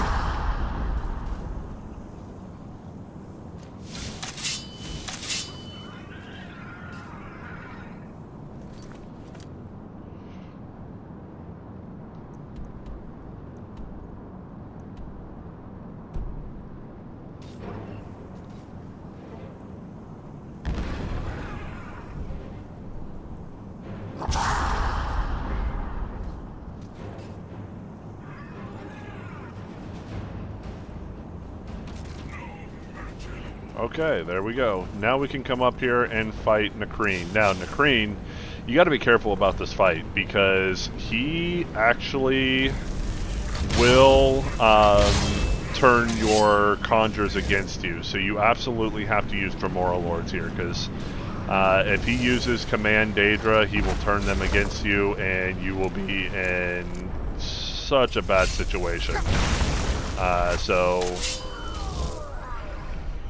now we can fight him, then we'll get his Dragon Priest staff, which hurts like a mother. Yep, that was bad. I wasn't paying close enough attention. I thought I was healing more than he was doing, but that's not the case. Okay. Take these guys out. They went the wrong way.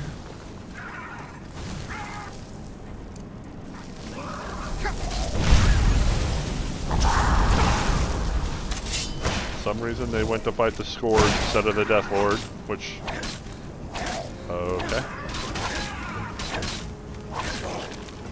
Now fight the Death Lord.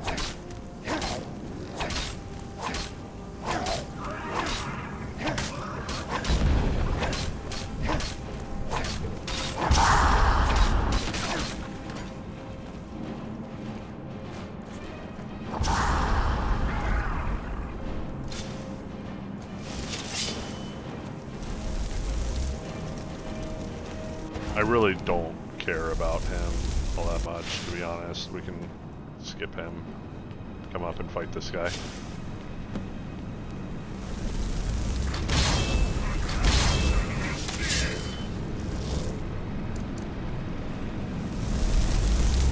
Apparently they just want to fight him. So he closes a portal because his staff is a key to the portal. So he ends up closing the portal.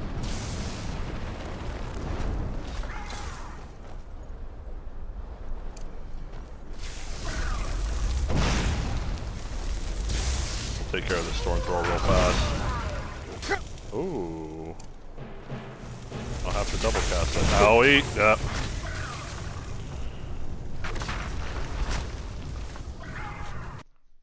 I will get this, guys.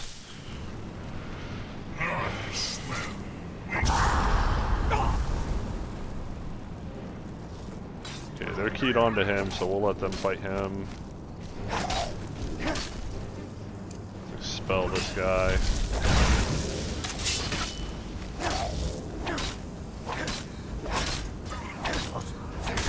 Oh wow, he actually managed to get one.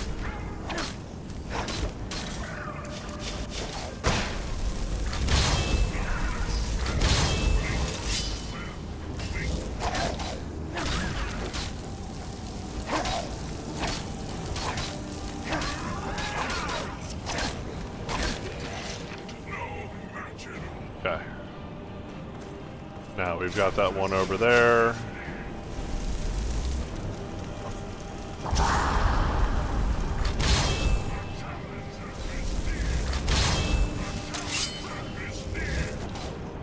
Keep him from falling down.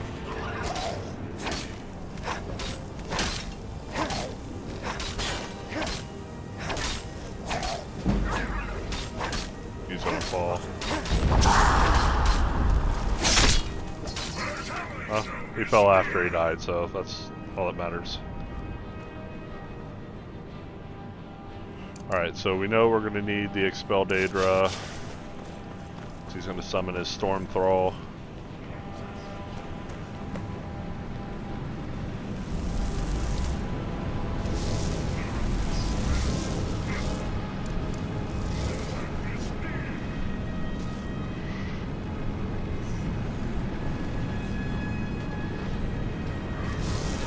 There's a Storm Thrall.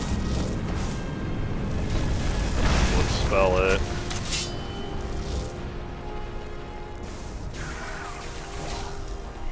That's a Storm Wall staff too.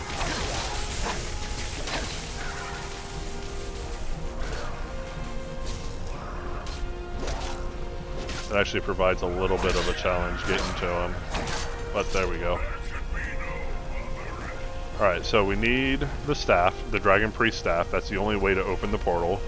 And then we also need the Nakreen Mask. It gives you plus 50 magicka, and destruction and restoration spells cost 20% less. So this is kind of one of the other ones. So you've got one that does illusion and alteration. You've got the one that we use that does this is conjuration, illusion, and alteration, and this one is destruction and restoration. Now here is where we would kind of want to take a trip, because now we've got the last mask. Let me see here. Can I call him?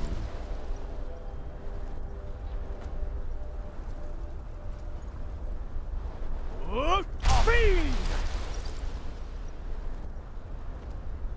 don't know if I could call him or not. Who's that? That's not him. They're here to watch me basically watch me to see if I'm able to kick Alduin out of here. The problem is yeah, I want to see something.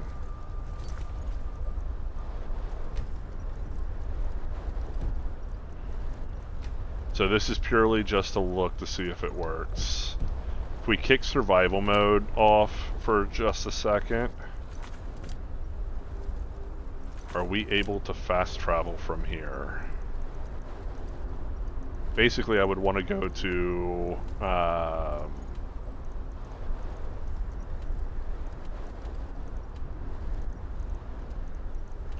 I would want to go to Mirror Watch, grab our masks, and then make our way to Labyrinthian.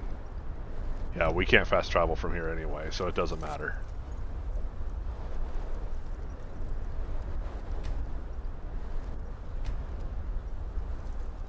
Okay. So that answers that question. Let's go ahead and activate the Dragon Seal. And we're at least going to go into Soverigngaurde today, but we're not going to go... We're not going to complete Soverigngaurde today.